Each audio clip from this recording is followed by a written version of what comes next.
সমাজের দিকে তাকালে দেখা যায় প্রত্যেকটা বালক সমাজের স্বপ্ন দেখে, ন্যায়ের কথা বলে, পরিবর্তনের কথা বলে, কিন্তু বাস্তব হলো এই সমাজের ভেতরে এমন এক ব্যবস্থা গড়ে উঠেছে যেখানে ভালো লোকেই সহজে বাঁচতে দেয় না।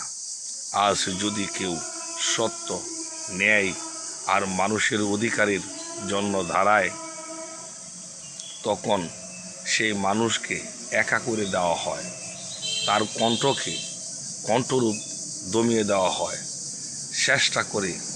কারণ এই ধ্বংসত্ব প্রায় সমাজের মন্দ শক্তি সবসময় সংগঠিত করে, আর ভালো মানুষে থাকতে বিচ্ছিন্ন করে। ফলে মন্দ শক্তি ভালো লোককে চাপ দিতে চায়, সত্য মিথ্যার আড়ালে ডেকে ফেলে। তাই আর অন্যায় প্রতিবন্ধ করার জন্য শুরু হয় এক দীর্ঘ লড়াই।